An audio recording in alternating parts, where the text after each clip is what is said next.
All right, let's hit the field. All right. Just wanted to talk, that's all. Today is March 16th, and we are less than 2 weeks away from opening day, and there's plenty of storylines to talk about. Today, 2 home runs from top prospect Spencer Jones, a really nice job on the mound from Luis Gil, and maybe Giancarlo starting to swing the bat a little bit. We'll get to all that and more. This is NYY Recaps. Welcome to Yankee Stadium. Just when they thought I was out, they pull me back in. All right. Welcome back, everybody. Welcome back. And welcome back to TK, man. How you been doing? Been doing pretty well. Good to be back. Season's quickly approaching, man. I'm excited. The adrenaline's going. That's a nice shirt. Did they make one for men? Yeah, I know. It's a little tight, right? But I'm still in my work clothes. We're supposed to look chic, as my manager put it. There's a certain attire that we have to look. But, yeah, they make it in men. Don't worry. I once had to wear a Spider-Man spandex suit and stand outside a Blockbuster Video for work. Did you have the sign? Were you flipping it around? I wasn't flipping. This was before the sign flipping stage. This was I was holding balloons. It was when Spider-Man 2 came out on DVD 20 years ago. That's the goated one. Speaking of superheroes, you look like you're getting ready to fight crime in Gotham City, man. It's funny that you say that though, because we did Michael Keaton's tuxedo for the Oscars. So like last week I got to meet him. Really nice guy. Not as big as I thought he would be. I'm taller than he was, which was surprising because that's like you meet him and you're like, dude, that's Batman right there. But super cool guy. He's taller when he's standing on his wallet. No, dude, I saw what he spent. So yeah. So last time we talked, you were pretty stressed out about the Gerrit Cole situation. Seems like we got some tolerable news anyway. How you feeling about it? It sucks. That's it. There's no way around it. It sucks. I actually saw a pretty cool statistic from Talking Yanks. Max Manus tweeted this out, that the Yankees have only used 4 different opening day starters since 2009, which is tied for the least in MLB in that span. Do you know who those 4 are by any chance? Oh, man. Let's see. So we got to have CC Sabathia. Yeah. Masahiro Tanaka. Yes. Gerrit Cole. Yes. You said since 2009? 2009. Oh, man. There's one that I'm missing. Yeah, it's kind of obvious, I feel like. Yeah, let me think. Do you want a hint? Yeah, give me a hint. Think 2017 era Baby Bomber run. So it wasn't. So Tanaka didn't start opening day that year, did he? Phil Hughes, maybe? No. Sevy, dude. Severino. Yeah. Okay. Yeah. I'm so used to him not being on the field. I just didn't. I no, exactly. All right. So the chat is filling up, and the Gerrit Cole news. At least we're getting him back, right? You know, I feel like it could have been worse. I feel like we dodged a bullet. You know, I had to Google what edema was when we got the news today that it was nerve inflammation and edema in the elbow. Did you happen to look up what edema is? No, but it's funny because I had a similar diagnosis myself, and I know what he's kind of feeling. It every time you throw and your arm snaps, your arm basically feels like there's like a bruise in there. So it gets this kind of sore sensation. And over the weekend, I was looking all these doctors up on Twitter trying to give their like scientific diagnosis about it. But I mean, look, at least it's not Tommy John. I was fully expecting UCL tear. I was like, prepare for the worst. We're going to lose this guy all year. And it's just going to be gut wrenching. It's just this team. There's a black cat running around Yankee Stadium. It's nuts. And I can already hear, by the way, Brian Cashman in July saying, well, getting Gerrit Cole back is like acquiring a top flight starter. I can already hear it. So, but this time it will be. Him back, they're going to do some work on it. Gerrit Cole's a pretty smart guy. I think he's very aware of what's going on physically with him, how to handle it. I have confidence that he'll come back. But there's a concern there with he comes back, has a couple starts hurting again. Oh, now he needs Tommy John, and then it affects next year too. So I just don't want people to think like, oh, it's all good now. We're not out of the woods by any means necessary. This is definitely a concern. Yeah, I agree. This is not necessarily a precursor to Tommy John, but it shows that there's stress being put on the elbow. And anytime that you've got as many miles on that arm that Gerrit Cole has, I mean, it's obviously going to be just one bad pitch away. And these ligaments, people don't realize how thin these are. It's like that little gray strap on the back of those Halloween masks that they sell at the CVS where it snaps the first time you put on. These things are thin. Yeah, so all right, we did have a pretty good start today from Luis Gil, who I feel like is going to be a pretty good contender to fill that spot in the rotation. 3 1/3 innings, 1 hit, no runs, 4 strikeouts. This spring he's got a 2.31 ERA. He was throwing 99 miles an hour. Changeup was off the charts. He absolutely overmatched a few very good Blue Jays hitters. We also got 4-for-4 performance from Anthony Volpe. I know you've been kind of on board with him, revamping his swing. Very quietly hitting 368 this spring. Line drives all over the ballpark. And then we got to talk about your boy, Spencer Jones. Continues to absolutely announce his presence with authority. 2 home runs in the prospect breakout game. Did you happen to catch those? I was working, but I saw the shots.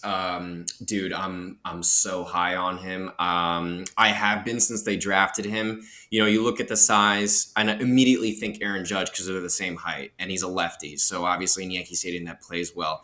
He's such an athlete. Comes out of Vanderbilt. You know that program preps their guys pretty well. But every once in a while, in spring training, doesn't matter. When you're watching a guy play and they hit, it just sounds differently, comes off the bat differently. This is one of those guys. I'll be the first person to come on here and say I was wrong if he's a bust, but I have so much confidence that he won't be. To me, he's absolutely untouchable. There's no way I would have given him up for Dylan Cease. White Sox are crazy for that. That's Yankee tax going on there.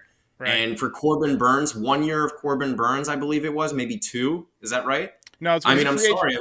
Free agent after this year. Yeah, no way am I doing that. No chance. There's only one guy I'd give up Spencer Jones for, and that's Juan Soto. And Juan Soto, we already have acquired him. So I'm sorry, we're holding on to him. You could go different directions with him. You want to teach him first base. Rizzo's done after this year. He's got the perfect build for it. You want to stick him in the outfield. I mean, no chance am I even entertaining phone calls on him. He's going to be an absolute superstar. Yeah, I think about how every team kind of overhypes their prospects. The Yankees get accused of overhyping their prospects, but every team does that. Everybody believes their prospects are going to be legitimate superstars. And usually they're not. It's very few and far between that any team develops actual superstars. The Yankees particularly don't develop a lot of superstars. But I think right now they have 2 legitimate future superstars in their system in Dominguez and Jones. Dominguez, I think, is going to be multi-time All-Star, maybe an MVP candidate. And I really do think that Spencer Jones, he packages the power of Aaron Judge, but with a better swing at the age that he's at. Remember, Aaron Judge didn't make it to the major leagues till he was 25 years old. He made it at 24 and then didn't have his big year till 25. Jones is a little bit younger than that, and his swing is much more compact. Mm-hmm. Mm-hmm. I think the Vanderbilt thing is big, man. I mean, look, Aaron Judge went to Fresno State, which D1 school, granted, but Vanderbilt is a school that like pumps guys out. That I think definitely has some value with in terms of developing guys. But 100% agree. Jason Dominguez, Spencer Jones, those are 2 surefire prospects that we have. How often do prospects turn out? I mean, look at Clint Frazier, look at Miguel Andujar. I mean, there's been tons of guys that don't work out, and chances are they don't work out. But when you look at the athleticism, when you look at the skill set that these guys have shown at such a young age, and the composure that they've shown, I feel like they're total can't misses. And again, I will admit if I was wrong, but I'm so high on this guy. He hit 2 absolute shots. I love his swing. It's just their athleticism is there. It's got that sort of energy in terms of his stature. I mean, I think Spencer Jones and Jason Dominguez are going to be Yankees for a long time. Yeah, I put my reputation as a commentator on Jason Dominguez early. Like when I first saw his swing at 16, I was like, this guy can hit. I mean, it's just a beautiful, it's like butter, man. Just a nice. And he's a man-child. Yeah. Like at 16, he looked like he was 30. And he gave an interview the other day, completely in English, looked totally relaxed. I mean, people forget this kid's like 20 years old, and he carries himself like he's a 30-year-old veteran for 10 years. You know, he's smiling up there at the plate. He's loose. Again, though, elbow snapped on one throw. So that just goes to show you, you know, the fragility of the UCL. Speaking of the UCL, you know, Luis Heel, the real deal heel, today, obviously great stuff. 25 years old still. I think he's the favorite to take Gerrit Cole's spot in the rotation. 43 strikeouts and 33 and a third career innings. Anyone who can throw 100 and miss bats, I want him on my team. And he was shutting down some very good hitters today. Like, he was throwing that high fastball. The guys just could not get on top of it. I thought that Bo Bichette at-bat really stood out with him. Dude, I totally agree. I was pretty high on him before the Tommy John. I thought he had good stuff, and then he had Tommy John. I was like, man, that sucks. It's going to delay some of his development. But, I mean, for the fact that he had the surgery already and he's pumping 99 is a good sign, especially since I feel like in a pitcher's lifetime, Tommy John is kind of an inevitable thing at this point, at least for most guys. Feels that way. So the fact that he had it already does give me some sort of weird confidence in that way. I kind of look at him as Michael King, the next Michael King, where when Cole does come back, they're going to stick him in the bullpen. Because as a bullpen arm, he's going to be lights out, like absolutely lights out. Because anybody who's throwing that hard as a starter and they have starter stuff and you get shifted out of the rotation just because of your depth, if everybody's healthy, and you stick him in the bullpen, he's a guy, I think, with the experience of being a starter, depending on how he can prepare whenever he's coming into a game, he would have great reliever stuff, and he could be a spot starter guy. So I definitely look at him as sixth man in the rotation. He's going to take Cole's spot. When Cole comes back, he'll get shifted into that, like, okay, we need a few innings, go out there, or we don't have anybody to come and close. Like, I think he can really do everything. He's got stuff like that. So other than Gerrit Cole, what would you say is like your biggest concern so far this spring? Why is Aaron Judge getting an MRI? I mean, I know they're being extremely careful with him, right? And he's the captain of the team, invested the contract that he has. But there has to be a little bit of a concern that they're already doing an MRI in mid-spring. The MRI came back clean and he's fine. That's great. And I'm not concerned as long as it doesn't affect the season, because he's just trying to get ready for opening day, and that's great. But I mean, like, you know, season hasn't even started. You're already kind of, they called it beat up. I mean, you know, are you supposed to be ramping up for the season and working out and stuff? So that is a bit of a concern, especially, and I say that because when Aaron Judge is not playing and he's on the IL, this is a different team. This is a totally different team. Not because they lose his ability as a player, but morality as well. The whole team morale is like down. They're like, we're never going to win anything. This is the captain. He's done. It's like they've totally lost faith. So yes, he's a great baseball player, and obviously that's obvious, and they need his bat. But as far as like a character on the team, that's even more vital because it'll affect the entire performance of the team. Yeah. To me, it's the bullpen. I think Judge is going to end up being fine. I really do think they're just being super cautious. But the underbelly of the bullpen has been getting tattooed more than Marcus Stroman's neck. I mean, they're going to need some of these guys to step up. Tommy Kahnle is not going to be ready to start the season. Scott Efros is out till July. They were counting on a lot of innings from him when they traded for him with basically 2 years left of control. And, you know, these guys that they're throwing out there, the Maseviches and the Nick Ramirez's, these guys are getting lit up like a Christmas tree. Caleb Ferguson has shown me nothing stuff-wise. And we know Jonathan Loaisiga is going to be on the injured list by mid-May. So I think the Yankees might have dropped the ball by not going harder after Josh Hader, letting him slip to the Astros. Yeah, especially since he went to Houston. With the bullpen, I understand all your points, but with the Yankees, they've proven to me in the last 5 years they can just like sign some dude off the street and he becomes an elite player. I mean, they did that with Clay Holmes. I don't really have a concern as much with the bullpen just because they've proven to me that's actually been one of their strengths, is just finding randoms and making them good players. That's going to be a trade deadline sort of assessment, I think.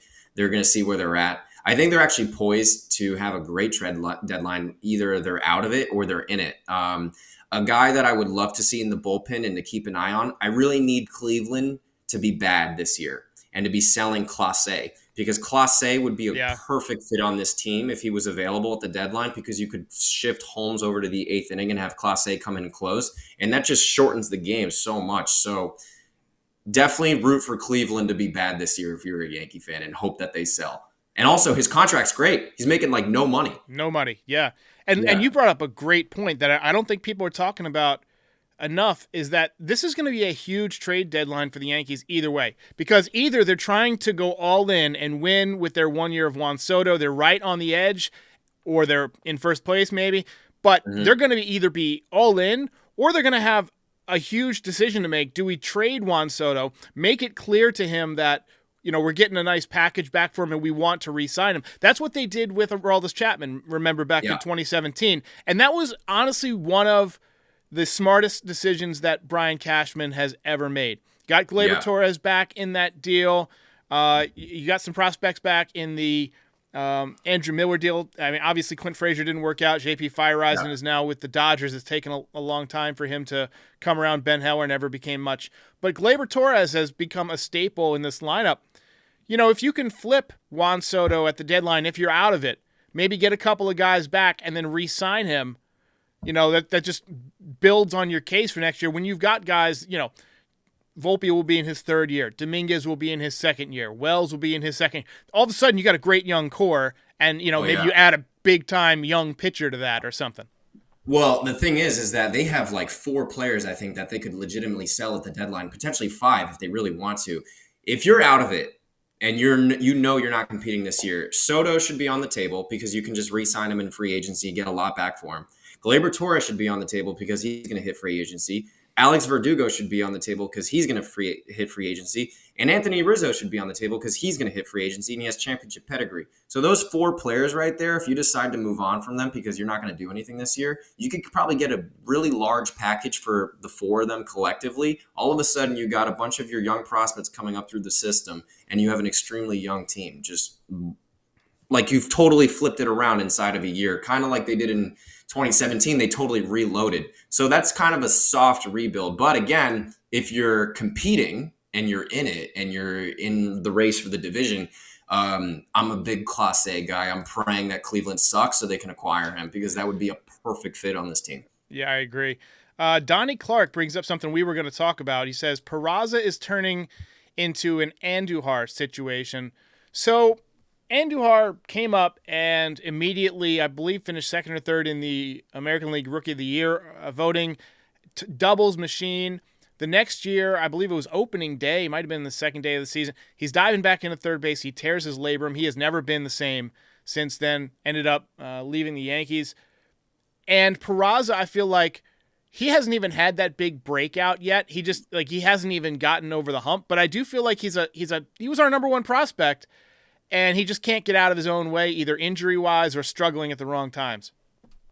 Yeah. Wait 1 second. That's better. Anyway, it was getting a little dark in here.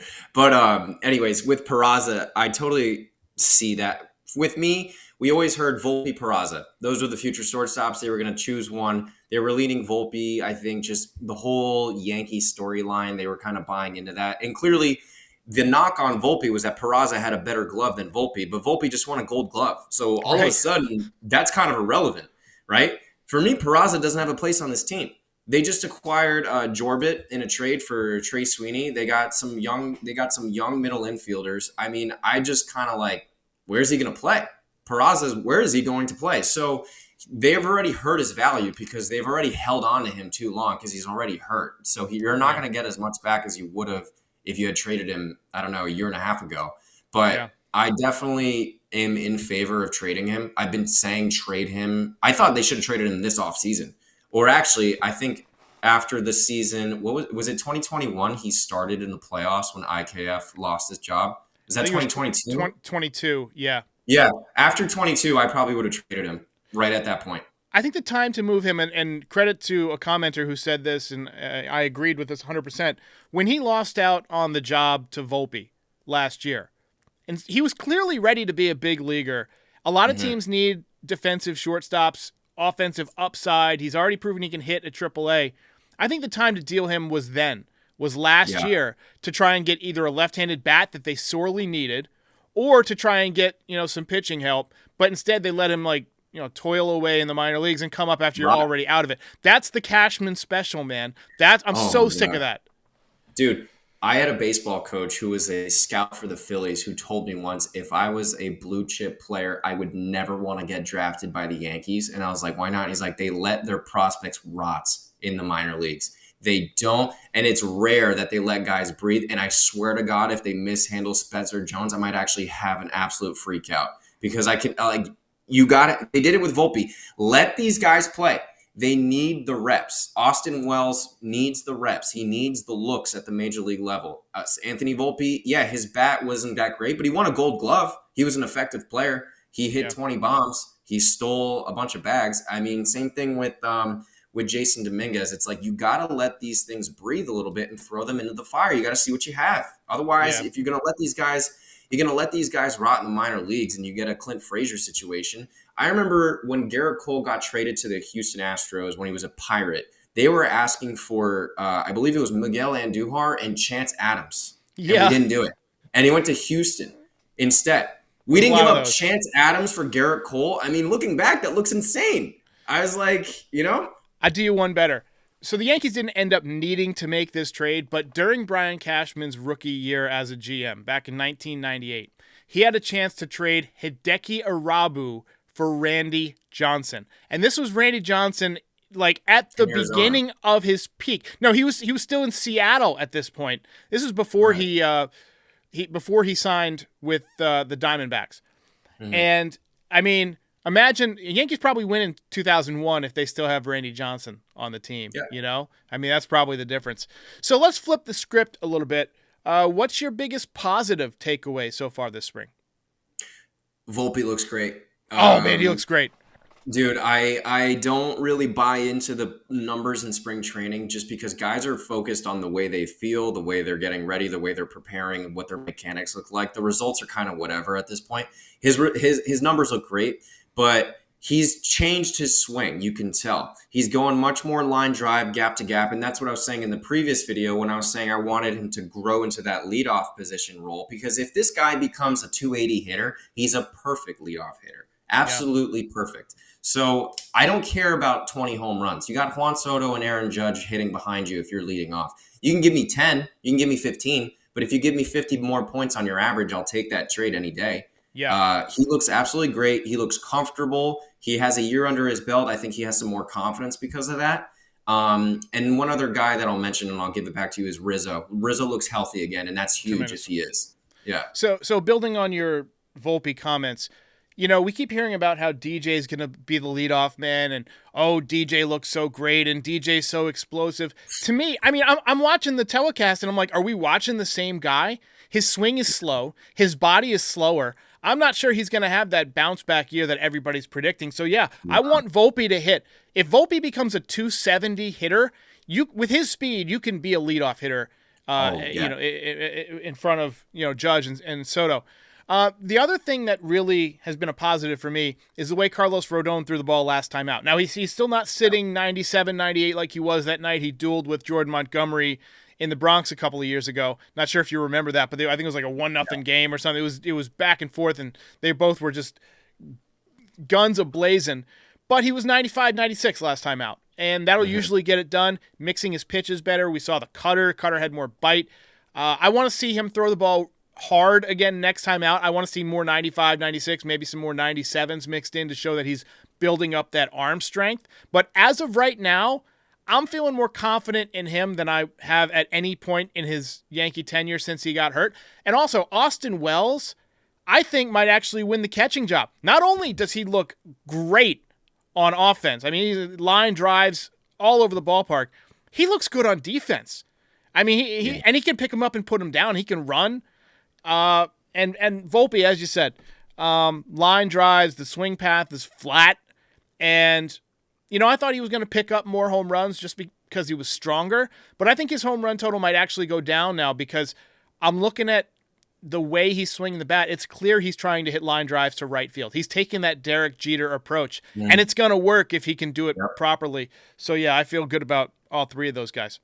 Yeah, I saw a rival executive saying that Anthony Volpe looks like the player that he was in the minors, and that last year they were kind of like, who is this guy? I think Michael Kay was making this point. As soon as he closes that hole at the top of the zone in his swing, he'll be a totally different player, which it looks like that he has because he's made that adjustment. He's not going uppercut anymore. But, know your role. You don't need to hit home runs. You have Aaron Judge on your team. You have Soto on your team. Rizzo is going to hit some home runs. Stanton, if he stays healthy, he hit a shot today. I mean, that was an absolute laser. So you don't need to hit home runs if you're Anthony Volpe. Play good defense, go gap to gap, steal bases. That's what I need from Anthony Volpe. Yeah, I agree with you 100%. And Stanton, you mentioned Stanton hit a home run today. I believe it was 116 off the bat. 112 or 16, somewhere around there. Something like that. Yeah. Absolute bullet. I'm not really concerned with his power. I think his power is going to be there. He's just a naturally big human. I mean, he's as big as Spencer Jones, right? I mean, what I'm more concerned with is can he run? Can he play baseball? Can he move on the bases? And so far he has, but we're playing in 80-degree Tampa right now. Let's see what it looks like on April 15th when it's 42 degrees in the Bronx if he's able to leg one out. Yeah, I mean, at that point, he's definitely going to be DHing. But yeah, Stanton is such an interesting conundrum there. I remember him saying when he showed up to camp, totally different build. He was like, I was working on being a baseball player this offseason, which is exactly the approach that he should be taking because it's like, guy, you've had a pretty rough year last year. If you have another rough year last year, like you did last year, you might have to eat those 3 years. I'm serious. It's just that his roster spot is too valuable to carry a player like that. And if you re-sign Soto, and I really hope that they re-sign Soto, he's your DH, or he should be. And you got to give DH days to Judge, and Spencer Jones and Dominguez will slide in perfectly in the outfield. So it's really concerning. I mean, I feel like there's a ton of pressure on him this season to have at least a very solid year and a healthy year. I think he will. His build definitely makes him look like he moves better, but show me, show me. I'm not going to believe it until I see it. Yeah. That's what I say. Don't talk about it. Be about it.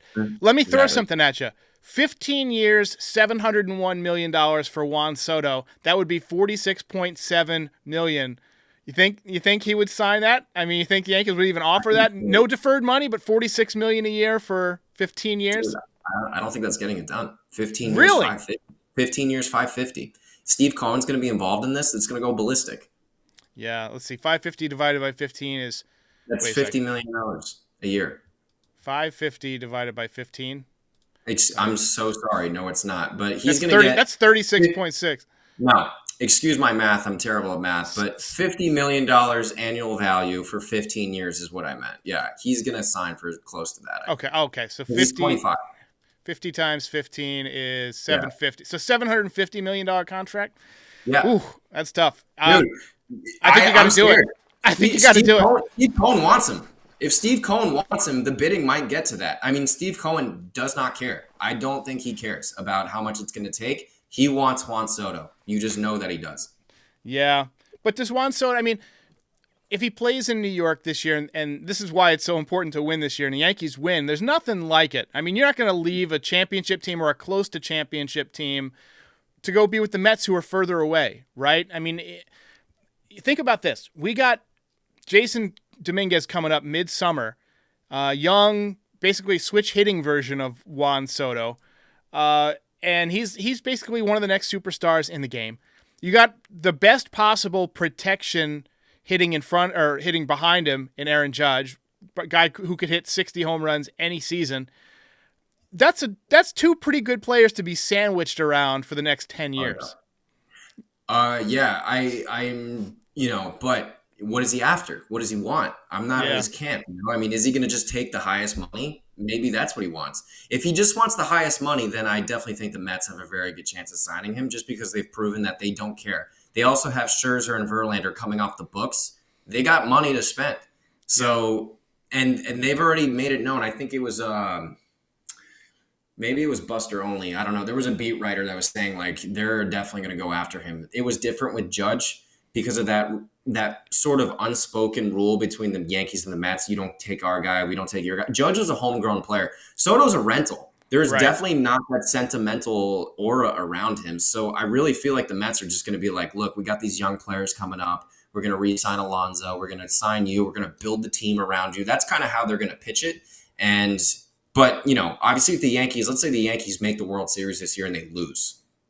I really hope that doesn't happen, but let's say they lose. It would be hard, I think, for Soto to walk away if the Yankees were willing to match the contract, especially if they're willing to match the contract.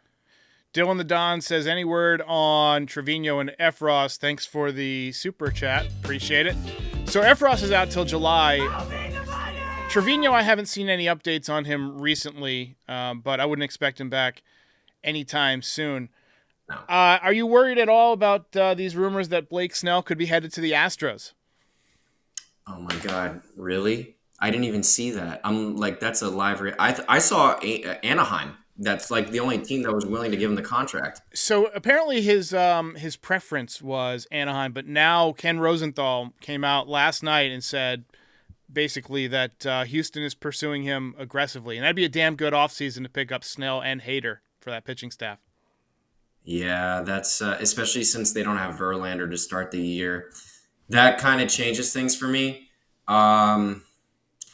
It's not like Snell. It's funny though, because he's like a 5-inning pitcher. He's a 6-inning pitcher. You know what I mean? Even if they face him in the postseason, like they're going to get into that bullpen, but Houston's bullpen's good because they have Hader and they shorten the game. So if he goes to Houston, man, that would suck because it would just be a thorn in their side. And I wonder if the Yankees would have been like, shit, maybe we really should have maybe that'll change things, because I think maybe this happened back in the day with Bernie Williams almost going to the Red Sox, and Steinbrenner was like, no way that's happening. So if the Yankees are like, oh shit, he might go to Houston, they might get in on that again. But again, people have to remember, and I'm not going to have the Yankees cry poor and stuff, but it's going to cost $60 million because of the tax for the Yankees. That is a lot of money.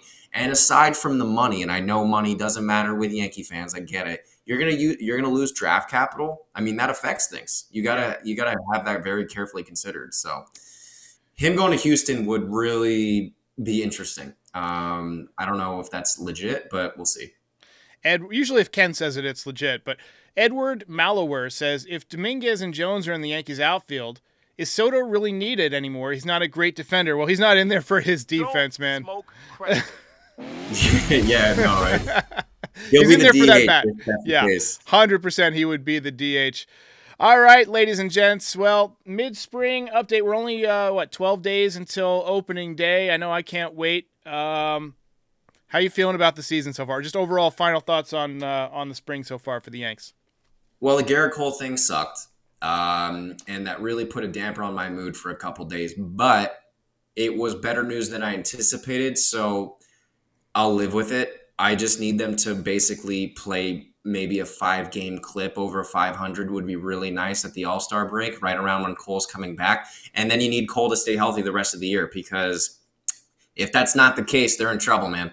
Especially if Rodon is not going to be San Francisco Giant Rodon. That is the biggest X factor in this rotation. If he decides to be San Francisco Giants Carlos Rodon, they have another ace who can slide into that Cole kind of that sort of role there. And then when Cole comes back, you have 2 aces. So that'll be huge.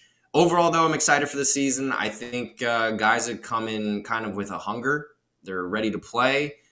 Seems like guys were pissed off about how the season went last year. And we'll just have to see, man. And root against Cleveland. Root against Cleveland big time, because they need to be sellers, man. Pick up Class A. All right, appreciate it, TK. And TK will be back weekly beginning on April 7th, which, we're going to do a weekly summary, weekly recap, just talk about the storylines like we did tonight.